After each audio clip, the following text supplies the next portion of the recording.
We are diving deep today into, well, the source code of modern music, you could say. We're talking about sound created by pure electricity, instruments that you play without even touching them, and the engineers, the visionaries, who took music from this eerie, almost impossible novelty to the very foundation, really, of modern electronic production. It really is an incredible story, a technological and a cultural lineage stretching back well over a century now. Wow. And it all kicks off with this truly bizarre, sometimes beautiful, and occasionally unsettling sound, a sound that just seems to wail right out of thin air. We are tracing the electronic family tree today, and we're starting with the original ghostly granddaddy. The theremin. Theremin, yeah, you know that sound. Even if you don't know the name, you know the sound. Oh, yeah. It's that sonic signature of like UFOs, 1950s sci-fi B movies, just general unsettling futurism. Right? Definitely. But it's more than just sound effects. Oh, absolutely. It sits firmly in the canon of rock and pop history, too. I mean, Jimmy Page famously used his sonic wave theremin for that really intense, unsettling section in Led Zeppelin's Whole Lotta Love. And Dazed and Confused. Can't forget that one. Right.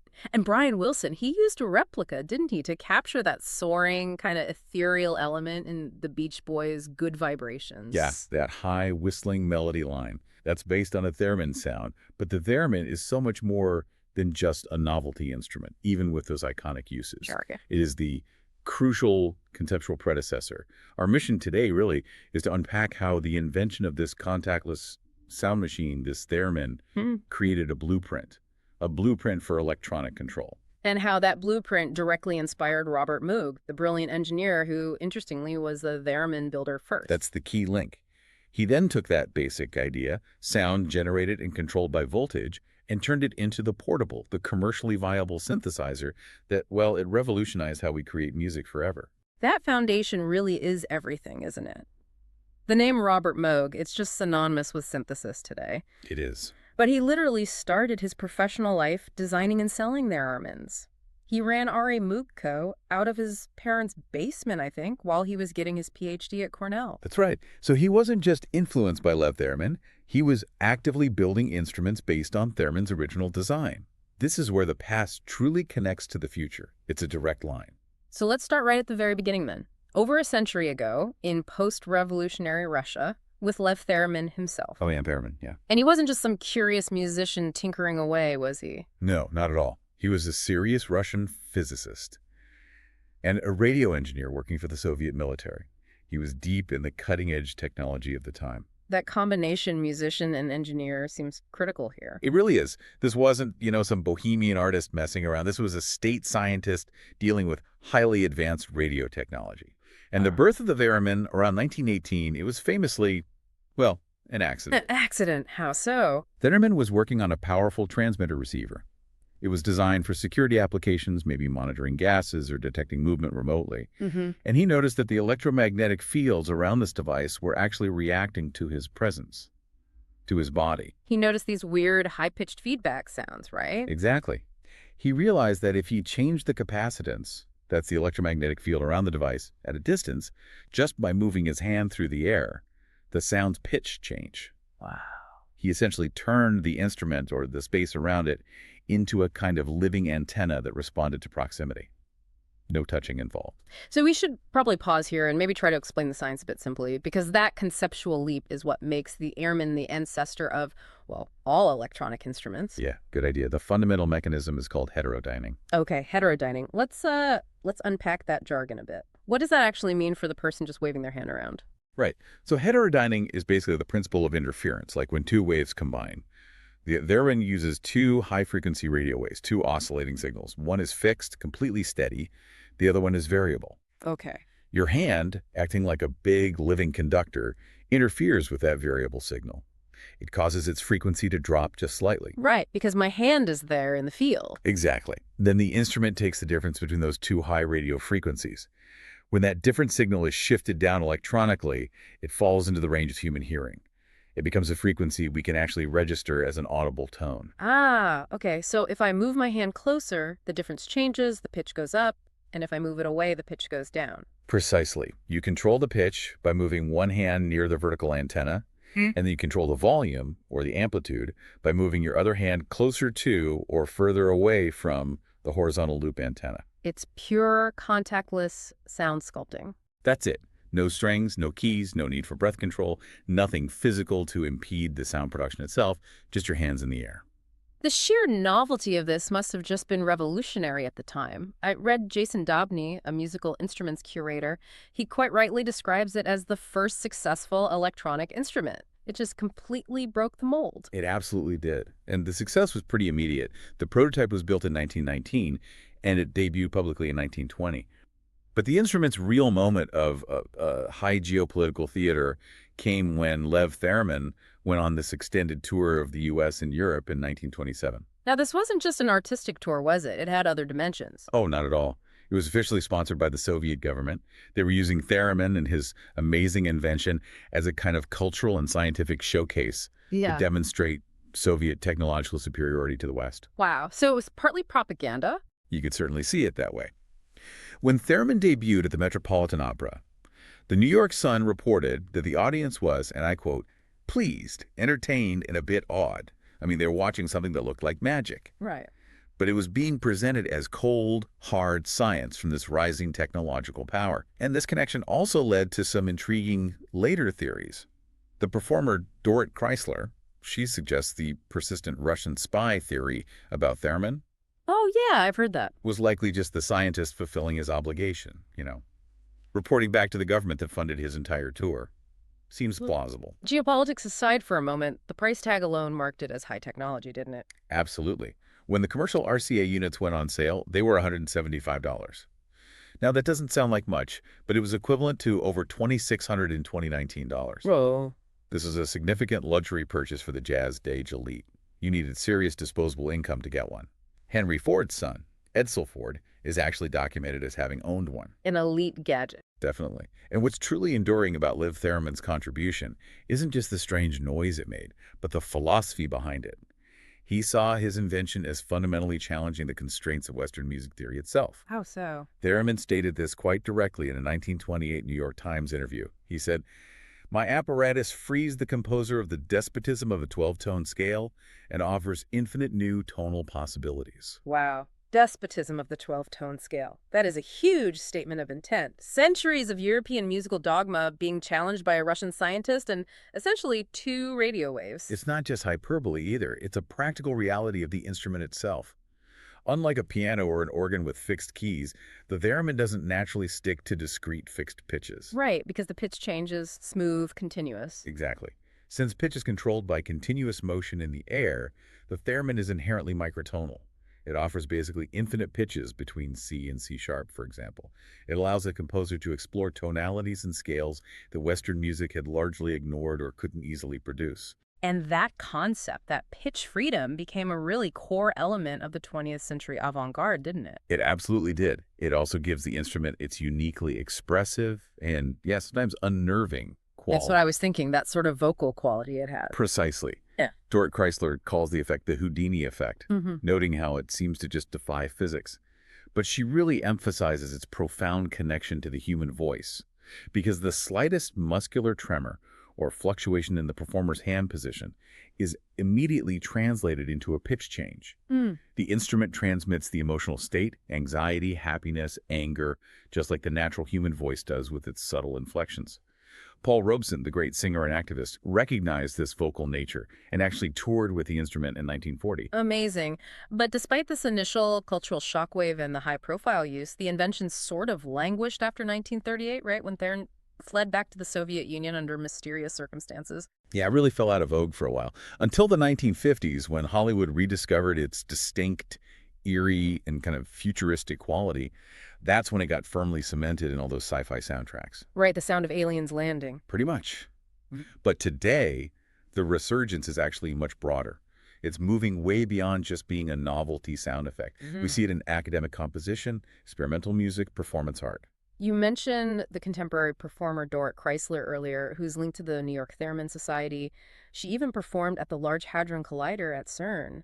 That sounds incredible. Isn't that the ultimate venue for a theremin performance? She is literally connecting the instrument right back to fundamental physics, performing in a space defined by these massive electromagnetic fields. Which is exactly how the instrument works. Exactly. It's the very principle upon which the theremin operates. It's a really powerful full circle moment. And, it leads us perfectly into the next chapter. Because the original 1928 patent on the basic theremin design, it was never renewed. Oh, interesting. So it's now in the public domain. Yep. Which means that anyone, any engineer or artist could legally just make one. And that anyone, crucially, included a young, curious PhD student named Robert Moog. Precisely. Okay, so let's unpack this shift then. Moog had deep practical exposure to the theremin. I mean, he was designing and selling theremins through his R.A. Moog Co. back in the 1950s. That's right, building them, selling kits. So if the theremin already generated electronic sound, what was the fundamental technical barrier he had to solve? What was needed to move from the theremin to what we now think of as the synthesizer? He had to solve the problem of control and consistency. That was the big one. The theremin, for all its expressive beauty, was just wildly unstable. Right. Keeping it perfectly in tune must have been a nightmare. Exactly. Pitch control was purely based on proximity, making reliable, reproducible pitch changes, like, say, playing a recognizable melody accurately, almost impossible for most people. And the pre-Moog electronic music world, it was dominated by equipment that was either just as unstable or astronomically impractical. Yeah, we're not really talking about instruments you could easily buy or play here, are we? We're talking about these massive industrial scale systems. Give us some context on the status quo Moog was inheriting. Okay, so electronic music, before Moog, it was almost exclusively the domain of academic experimental composers. Why? Because the equipment was prohibitively expensive, it often required custom construction, and it frequently took up entire rooms. Like literally room size. Oh, yeah. Look back to the late 19th century even. The telharmonium. This thing attempted to transmit music over telephone lines using huge dynamos. It needed 15-kilowatt electrical generators just to operate and weighed hundreds of tons. It was basically a power station that made music, obviously a failure of scale. Okay, that's extreme. And the 20th century academic standard, the famous RCA Mark II sound synthesizer, that wasn't much better in terms of practicality, was it? No way. The RCA Mark II was the absolute definition of impractical complexity. It was a 3-ton, 20-foot-long behemoth. It was housed at the Columbia-Princeton Electronic Music Center. And you didn't play it in real time. Right. You programmed it. Using punch cards, like an old mainframe computer. Punch cards, seriously. Seriously. You had to physically feed in cards with holes punched in them that dictated the pitch, the duration, the timbre, every single aspect of every single note. This process took hours, sometimes days, just to synthesize a few minutes of music. Yeah. Real-time performance. Absolutely impossible. The sound was academic, complex, and generally pretty inaccessible to most musicians. So Moog's revolution wasn't just about making new sounds, it was fundamentally about portability and usability, making it practical. Precisely. That was the game changer. And the catalyst really came in 1963 when Moog met the composer Herb Deutsch. Okay. Deutsch was struggling to make electronic music with this really cumbersome setup. He had a theremin, a tape recorder, and a single-pitch oscillator. It was incredibly slow work that involved physically splicing bits of tape together. Right, cutting and pasting sound, literally. Exactly. And Deutsch articulated the need they all felt, the need for a portable electronic music studio. And interestingly, Deutsch actually suggested the keyboard interface. Which is kind of ironic, isn't it? Because it went against that whole non-12-tone microtonal philosophy of the Raven that Lev Theremin himself championed. It is ironic. And apparently other composers, like Vladimir Ussachevsky, worried that musicians would just treat the synthesizer like a funny-sounding piano if it had a keyboard. But Deutsch argued, probably correctly, that they needed a familiar interface to make the technology accessible. But the core engineering problem Moog had to tackle, the thing that made it all work reliably, was voltage control. All right, voltage control. What was the technological jump that suddenly made that viable? Was it a new component? Yes. It was the relatively recent availability of the silicon transistor. Before silicon, engineers relied mainly on germanium transistors. Right. And germanium transistors were notoriously unstable. They were highly sensitive to temperature fluctuations, which was a major flaw that also plagued the theremin, contributing to its pitch drift. Silicon transistors, however, offered much greater temperature stability and, crucially, a reliable exponential relationship between input voltage and output current. Okay, so Moog recognized that if you fed a reliable, stable voltage into one of these new silicon transistors, you could reliably control a sound parameter like pitch or volume. That is the absolute core insight. This gave us the voltage-controlled oscillator, or VCO, for controlling pitch, and the voltage-controlled amplifier, or VCA, for controlling loudness or amplitude. A consistent control voltage could now be used to manipulate pitch exponentially, reliably, repeatably. So it made it playable in real time. Exactly. Yeah. This single innovation made the electronic instrument playable, stable, and reproducible in real time. It established the whole concept of the analog synthesizer, which Moog formally proposed in his 1964 paper, Voltage-Controlled Music Modules. And Moog also introduced the idea of modularity, right, instead of one fixed instrument. Yes. This was huge too. Instead of a single monolithic instrument, the Moog synthesizer was composed of separate blocks or modules, VCOs, VCAs, filters, envelope generators, and so on. And these could be connected together using patch cords, like an old telephone switchboard. So you could wire it up differently each time. Exactly. Modularity is really what defines a true synthesizer. It allows for endless reconfigurations and sound quality changes. It means you're not just playing a preset sound, you are actively building the instrument and the sound simultaneously by how you patch the modules together. Okay, and the envelope control that shaped these sounds. The ADSR attack, decay, sustain, release, that also became a standard feature pretty quickly. Yes, the ADSR envelope generator. It dictates how a note swells up and then fades away. It was developed with input from musicians like Ussachevsky again. Can you break down ADSR quickly? Sure. Attack is how fast the sound swells up when you hit a key. Decay is the time it takes to drop from that initial peak down to the sustain level. Sustain is the level the sound holds at while you keep the key pressed down. And release is how long it takes for the sound to fade completely to silence after you let the key go. Got it. That level of control over a note's shape must have been unprecedented outside of painstakingly splicing tape. It absolutely was. It gave musicians dynamic control in real time. So, Moog debuted his first modular system at the 1964 Audio Engineering Society convention. It was still pretty pricey at $10,000. Still a lot of money. Yeah, but you have to set that against the six-figure costs and the room-size footprint of something like the RCA Mark II. The Moog was comparatively cheap and critically much, much smaller. Manageable. The real game changer for accessibility, the one everyone knows, was the Minimoog, right? Released in 1970. The Minimoog, yes. That really changed everything. The Minimoog basically took the essential components of those big, complex, modular systems and fixed them together into a single, portable, self-contained unit. It became arguably the most famous and influential synthesizer in history. It really did. And we probably need to get a little technical here about why the Minimoog established that famous Moog sound. Yeah. It really comes down to two specific, brilliant engineering choices Moog made. First, the oscillator bank. Okay, most contemporary synths at the time only had maybe one or two oscillators, right? Exactly. The Minimoog had 3 VCOs. That dramatically increased the potential richness and complexity of the sound right off the bat. Right. And these oscillators were cleverly labeled using church organ terms like 32 minutes for the deep bass octave, up to 2 minutes for the high end. This allowed musicians to stack them, maybe tune them to subtle intervals. And by slightly detuning those 3 oscillators against each other? You got that thick, warm, slightly shimmering fat sound that is just the absolute hallmark of classic analog synthesis, that detuned coarse effect. Okay, so 3 oscillators, and the second key element, the filter. That famous voltage-controlled filter, the VCF. Yes. This is the absolute secret sauce of the Moog sound. The Minimoog VCF was a low-pass filter, meaning it cuts off high frequencies. But it had an aggressive 24 decibel per octave slope. Okay, 24 decibel per octave. What does that mean in practical terms? So here's the technical nugget listeners should hang on to. Yeah. A 24 octave slope means it was a 4-pole filter. This engineering choice was fundamentally different from the simpler 2-pole filters, which only had a 12 octave slope, used by most competitors at the time. Why does being a 4-pole filter matter so much for the actual sound? It gave the Moog filter its unique ability to create those really rich, resonant, distinctive sweeping tones.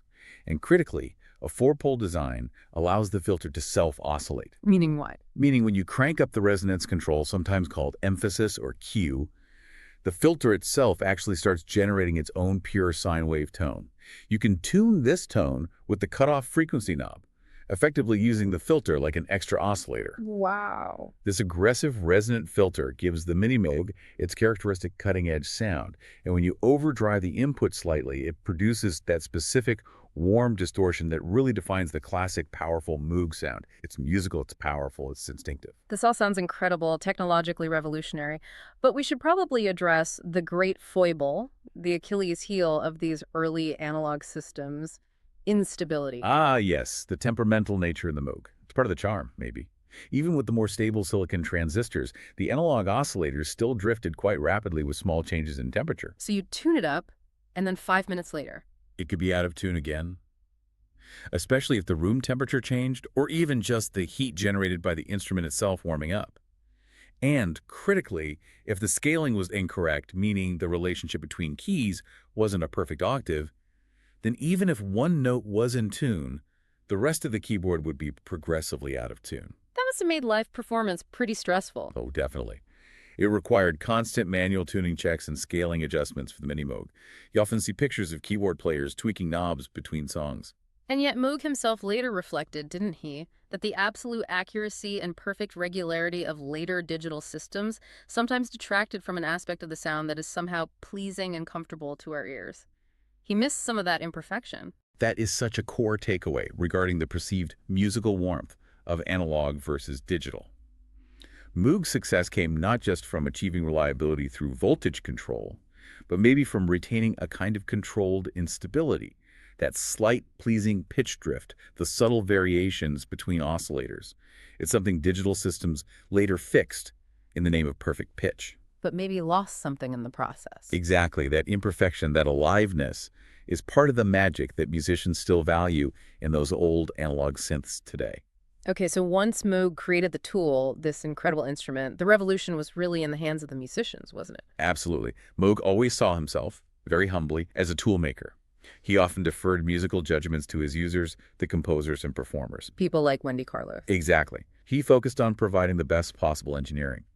And the person who really launched the Moog synthesizer into the cultural stratosphere, who made it a household name almost overnight, was Wendy Carlos. Right, then known as Walter Carlos.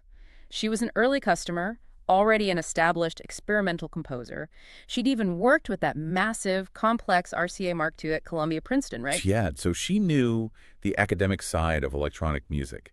But her vision for the Moog was completely different from the sort of academic noise or weird sound effects that was usually associated with back then. She wanted to play J.S. Bach. Which must have seemed completely nuts to some people at the time, using this futuristic machine to play Baroque music. It was definitely a classical shockwave. Carlos believed the Moog could generate recognizable orchestral sounds like strings and brass and woodwinds, but with these radically new electronic timbres.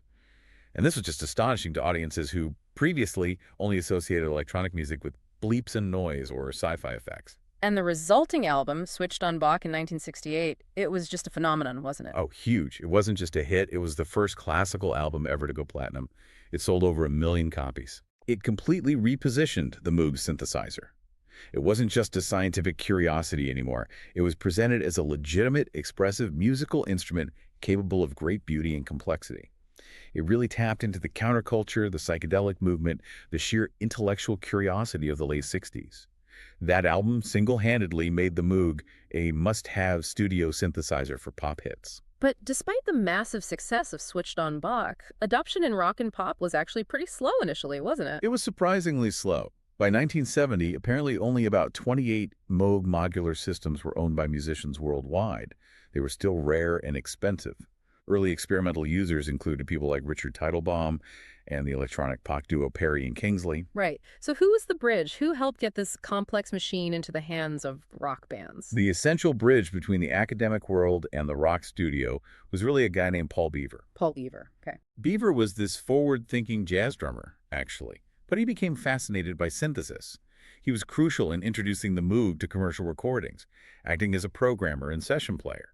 He really understood how to operate and patch these massive, intimidating modular systems. So he was the guy you called if you wanted that Moog sound on your record. Pretty much. Beaver was the one responsible for getting the Moog onto some of the earliest commercial rock recordings, starting around 1967. Things like Hal Blaine's album, Psychedelic Percussion, and the soundtrack for the movie The Trip by the Electric Flag. He was literally walking this huge Moog modular system into studio sessions. Yeah, lugging it around. And there's that great anecdote about the Doors calling him in during the Strange Days sessions in late 1967. Beaver apparently used the Moog to process and modify Jim Morrison's voice on the title track, giving it that weird, otherworldly quality. Oh, wow, I didn't know that. Yeah, and apparently Ray Manzarek recalled that Beaver had such trouble reproducing the specific, unique sound they liked because of that analog instability we talked about, that they had to just stop everything and record it quickly before the settings drifted away. Huh. Classic analog problems. So this rapid integration, it really culminated with the Beatles and Abbey Road in 1969, didn't it? Absolutely. Mm. George Harrison was actually one of the very first popular musicians to acquire his own large Moog system, a Moog the Third Modular. It arrived in January 1969. And the Abbey Road sessions, they provide just a perfect illustration of how the Moog was being used for really sophisticated sound design by then, moving way beyond just simple novelty effects. Totally. George Martin, the producer, actually called in a UK arranger named Mike Vickers. Vickers was one of the few people in Britain at that time who actually owned and knew how to operate these large modular systems. Okay, so let's do a proper deep dive into those sessions. The Moog was added to 4 specific tracks, right? Because Here Comes the Sun, Maxwell's Silver Hammer, and I Want You so heavy. That's right. And Vickers described the Beatles being very relaxed during the session, knowing exactly the kind of atmosphere they wanted to create with these new sounds. Apparently, the whole Moog overdubbing session took only about 3 hours. Amazing efficiency. So let's look at Because, for example. That sound is incredible. Yeah, that incredibly rich, thick, almost brassy sound. Vickers generated that by stacking several sawtooth oscillators, the VCOs, together. Sawtooth waves have a lot of harmonics, giving them a bright, brassy quality. Okay. And then he routed them through the Moog VCF, the filter, probably with a very fast attack setting on the ADSR envelope generator. This gave the sound a really distinct percussive impact at the start of each note, which perfectly complemented those dense 9-part harmony vocals on the track. And then for Here Comes the Sun, the Moog sounds are much more sort of wobbly and melodic, aren't they? Yeah, gentler. That probably involved using triangular waves from the VCOs. Triangular waves are softer, more flute-like, fewer harsh harmonics, and then applying vibrato or maybe tremolo using an LFO. A low-frequency oscillator. It's basically an oscillator running at a speed below the range of human hearing, maybe just a few cycles per second. And you use its output voltage to control another parameter in this case, probably modulating the pitch slightly up and down, creating vibrato. Oh, okay. This created that gently oscillating, optimistic, melodic line that runs through the song, especially in the bridge. It's now just inseparable from the song's hopeful identity. Then we get to the sonic chaos in I Want You, She's So Heavy. This track feels different. This is where Harrison's fascination with the raw engineering, the sound sculpting potential of the Moog really seems to shine through. Absolutely. This isn't about playing a conventional melody or harmony part. It's purely about sound texture and noise. Harrison famously used the Moog's fixed filter bank for the track's climax. Okay, the fixed filter bank, that's different from the main VCF we talked about. Yes. The filter bank is a separate module. It consists of maybe 16 or more individual bandpass filters, each tuned to a specific frequency band, each with its own tiny slider, kind of like a hyper-detailed graphic equalizer. And what Harrison did was feed white noise into this filter bank. We should probably define white noise here quickly, as it's such a critical component in synthesis. Good point. White noise is basically sound that contains every audible frequency simultaneously at equal intensity. Yeah. Think of the static hiss from an old untuned TV or radio. It's acoustic chaos, essentially. Okay. But it's the perfect raw material for synthesizing all sorts of sounds, wind, ocean waves, percussive sounds like snares or hi-hats, and dramatic swooshes or sweeps. So Harrison took this raw white noise, fed it into the filter bank, and then manually fiddled with those 16-plus tiny sliders on the fixed filter bank, turning them up gradually, one after another. Creating that dramatic, rising, howling wind effect that builds and builds across the stereo field. Exactly. It builds into this massive wall of noise, culminating in the track's famous, incredibly abrupt ending. And the use of the Moog here really coincided with Abbey Road being the Beatles' first album released exclusively in stereo, didn't it? Which allowed for these incredibly dramatic panning effects. That's a key point. Stereo opened up a whole new dimension. In Here Comes the Sun, that gentle Moog sweep we mentioned moves delicately from the left channel right into the listener center, drawing you in. And that ending to I Want You, She's So Heavy, it's just an incredible artistic statement driven entirely by the technology and the recording medium itself. It really is. The song closes side one of the original LP, right? It just builds and builds this tension with layers of distorted guitars, that howling Moog noise feedback, amassing this incredible sonic weight until John Lennon apparently just decided the cape should be cut, suddenly. Mid-chord. Silence. Wow. The resulting abrupt silence is absolutely integral to the album's structure and listening experience. You, the listener, are forced to get up, physically flip the LP over, place the needle back down for the start of side 2, and that mandatory pause, that enforced silence, followed immediately by the gentle acoustic opening chords of Here Comes the Sun, creates one of the greatest, most dramatic contrasts in all of music history. The technology, the Moog, the tape machine, the stereo LP format, they all allowed for that shock. Amazing. So moving just past the Beatles into the 1970s, the Moog quickly became like the central instrument of progressive rock, didn't it? Oh, absolutely. Keith Emerson of Emerson, Lake and Palmer. He was really the first major rock musician to take those massive modular Moog systems out on the road and perform live with them. His elaborate solos, his classical reworkings on the Moog, it established a sound that truly defined progressive music for a generation. The giant wall of Moog. Exactly. And beyond prog rock, it also helped define the futuristic sound of disco. Fast forward to 1977, the vast majority of Donna Summer's massively influential track, I Feel Love. Foundational track for electronic dance music. Absolutely foundational. Almost every element of that track, the driving bass line, the pulsating chords, the effects used a Moog synthesizer, specifically the Minimoog and large modular systems programmed by Giorgio Moroder. They were explicitly aiming for a futuristic hypnotic mood. But hang on, if Moog was the toolmaker, happy to let artists explore, why was he apparently critical of how musicians sometimes used his tools? You mentioned she supposedly called the sequenced bass line in I Feel Love sterile. Yeah, that's reported. And it raises a really critical point about the toolmaker's original artistic intent versus the musician's ultimate creative license, doesn't it?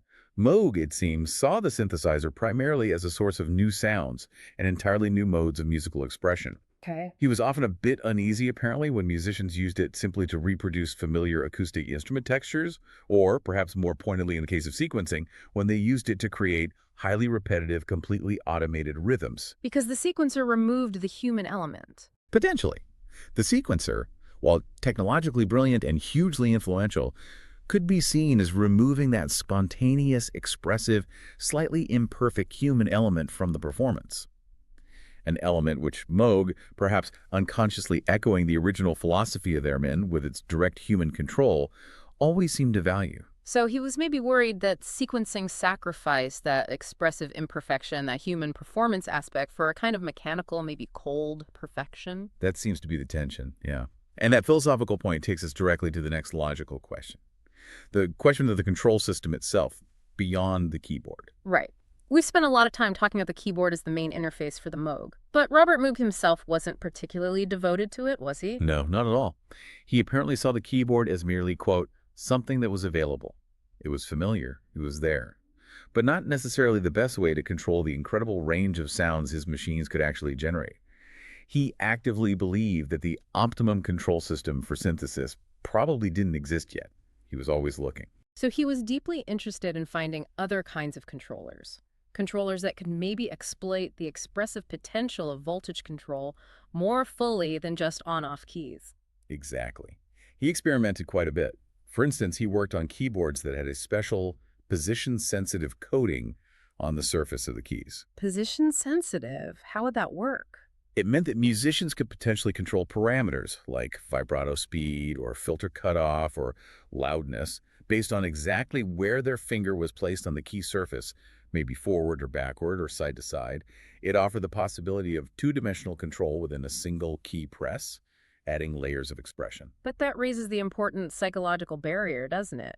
Why don't musicians just immediately adopt these radically new interfaces, even if they offer more expression? Moog recognized that challenge. The difficulty really lies in getting musicians to abandon the learned, deeply ingrained techniques they've mastered over years on traditional instruments. The muscle memory. Exactly. The muscle memory and technique developed for a piano or a guitar or a violin are incredibly hard to just discard, even for a potentially superior control system. But that didn't stop Moog and others from developing unique interfaces that were intended to maximize expression. Like the ribbon controller, for instance. That's a classic alternative controller. Yeah, the ribbon controller is great. It's basically a linear strip, maybe a foot or two long, and it allowed users to control pitch much more like a fretless instrument, like a violin or a cello. You'd move your fingers smoothly along its length. So it offered continuous pitch control, bringing back some of that microtonal freedom of the theremin. Precisely. It moved back towards that continuous pitch ideal. And we actually see that ribbon controller being used quite prominently in some footage of the Beach Boys working on the Good Vibration sessions. It was used to play that theremin-like melody line on the electro theremin built by Paul Tanner. Okay. And Wendy Carlos, she developed her own alternative controller too, didn't she? The Circon. How did that functionally differ from the ribbon controller, and why did she prefer it? Right, the Circon. It was developed by Wendy Carlos specifically for her own use.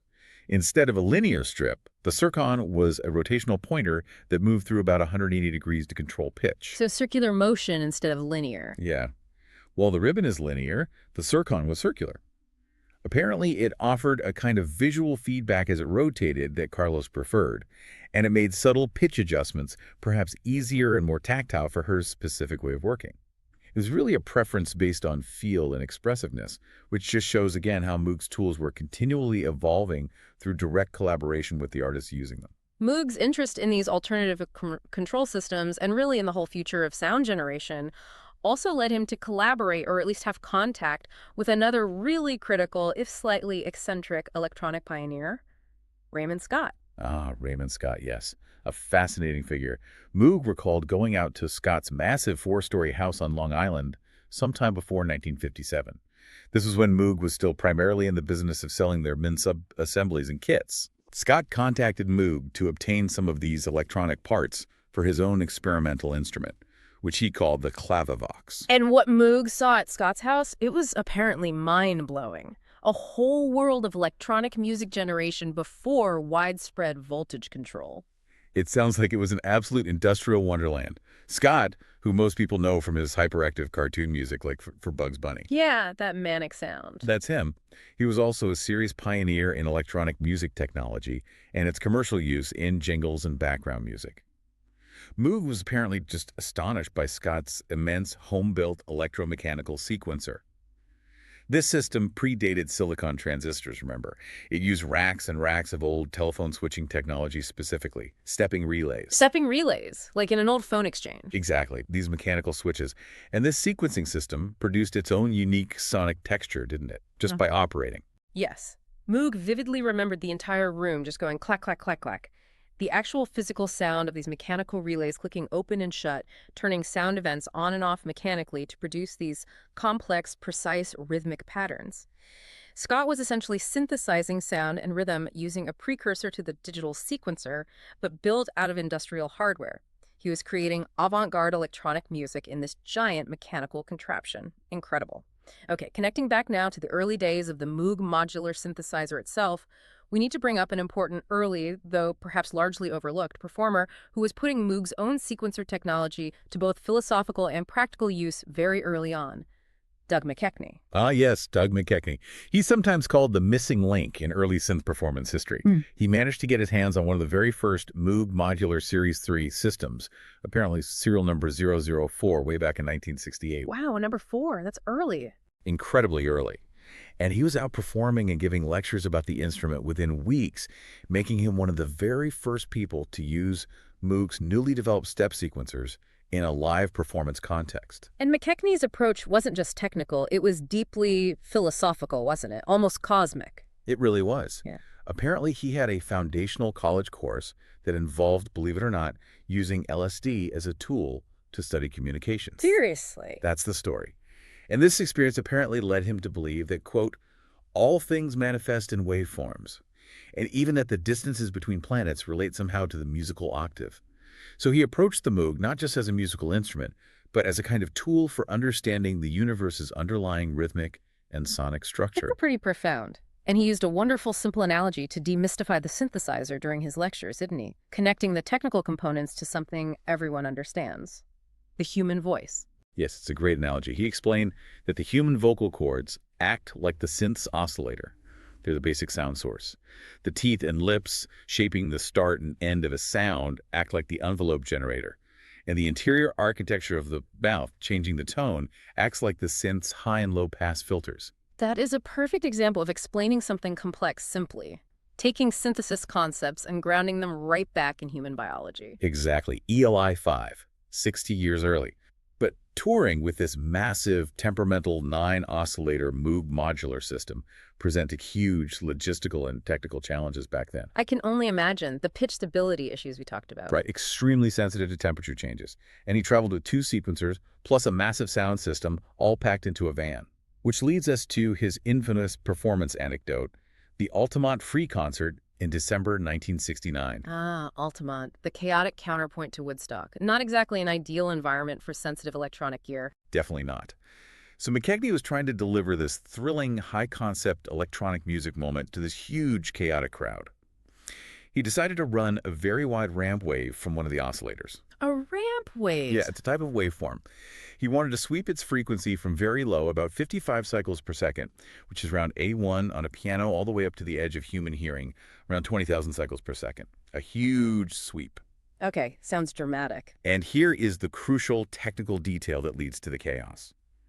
When a synthesizer generates an extremely low frequency ramp wave, you don't really hear a continuous musical tone. You actually hear the individual oscillations, the cycles, as distinct clicks or pulses. It sounds like a repeating tick, tick, tick. Ah, okay. So McKechnie was trying to create this dramatic sonic ramp up, but when he got down to those very low pulsing frequencies at the beginning of the sweep, the sound engineer, who McKechnie notes was allegedly on acid at the time, was looking at his VU meters, seeing the needles climbing because the voltage was there. But since no audible musical sound was coming out, yet just this quiet tick, tick, tick, the engineer apparently just switches him off, yelling something like, "What the fuck is this?" Yeah. into the comms. No, a perfect collision of groundbreaking but misunderstood technology, volatile analog instability, and the completely unpredictable chaos of a counterculture rock festival. Amazing story. Isn't it? And McKechnie's contemporary, David Borden, he formed a group called Mother Mallard's Portable Masterpiece Company in 1969, specifically to try and overcome these exact kinds of live performance challenges with the Moog. How did they approach it differently? They rehearsed incredibly intensely. They practiced things they called patch chord drills, so they could quickly reconfigure the modular synth patches live on stage, between or even during pieces. And musically, they tended to focus on simpler, tonal, often contrapuntal work. They were heavily influenced by minimalist composers like Terry Riley, especially his piece in C. So they were moving electronic music away from that complex, often atonal academic style. Exactly. And towards more accessible, repeatable, structured live performance. Borden recalled working late into the night at the Moog company factory itself, discovering new compositional methods. He even figured out how to use control voltages from the Moog to modulate the pitch and the playback speed of a 4-track tape recorder, further blurring the lines between the instrument, the recording studio, and the composition itself. They were real innovators in figuring out how to perform and compose within this brand new genre of live electronic music.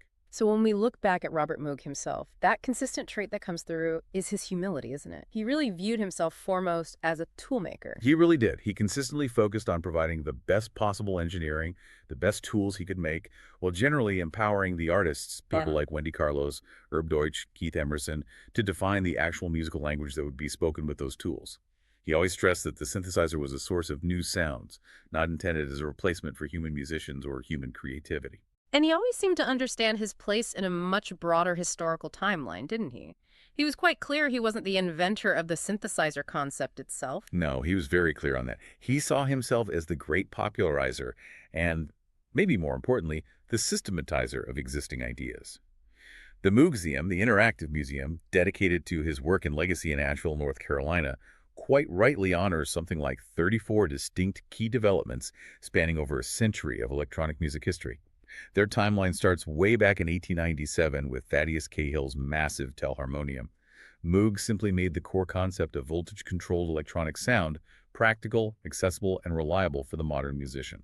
Sadly, Robert Moog died back in 2005. He was 71 from a particularly aggressive type of brain tumor, glioblastoma multiforme. But his legacy, thankfully, is incredibly well preserved, isn't it? Yes, thankfully. His widow, Ileana Grams Moog, made sure that his comprehensive papers, his schematics, technical drawings, correspondence, even components and prototypes, this massive collection spanning over 250 boxes, were donated to the Cornell University Library, his alma mater. Wow, 250 boxes. It's an enormous archive. Yeah. And it provides just an invaluable primary source foundation for anyone studying the history and the influence of electronic music for generations to come. It's all there. And the sonic footprint of Moog's original voltage-controlled work, I mean, it's just inescapable in our modern world, isn't it? Oh, it's absolutely ubiquitous. You hear it everywhere, often without realizing it. Mhm. Everything that uses structured electronic sound today, from commercial sound signatures you hear in ads, the beeps and chimes of car alarms or computer notifications, even the complex sound effects we hear constantly in movies and video games, they are all, in some way, sonic descendants.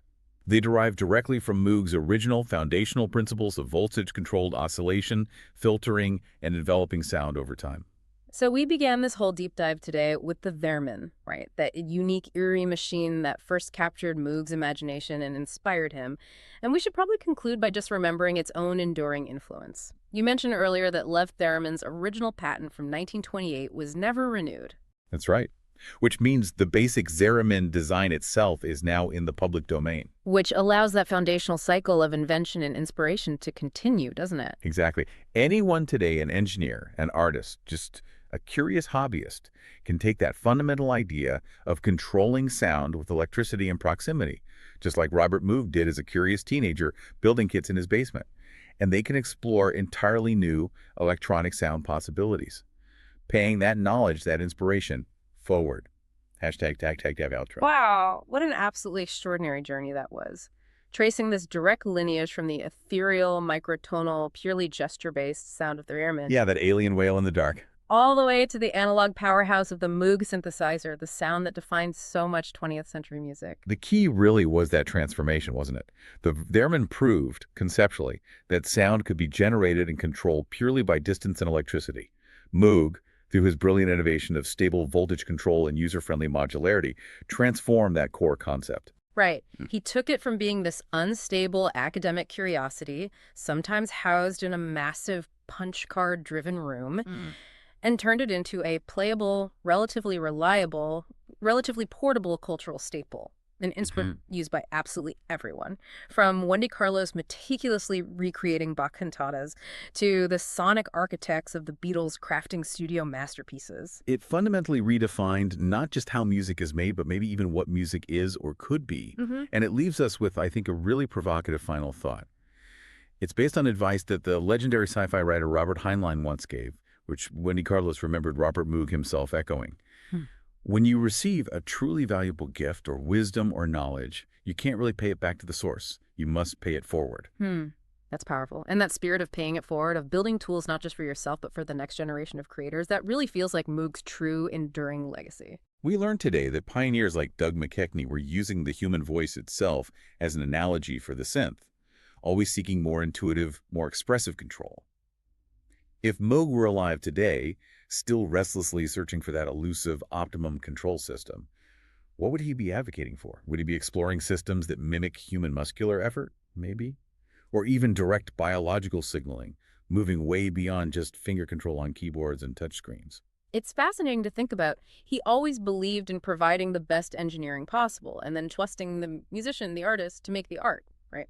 So the challenge maybe for you, the listener, is to consider what new sonic possibilities, what new control systems will you explore or advocate for?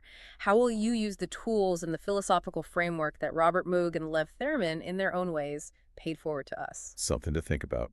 Well, thank you for joining us for this deep dive into the really intertwined history of the theremin and the Moog synthesizer. Yeah, it's been fascinating. We'll catch you next time for another deep dive.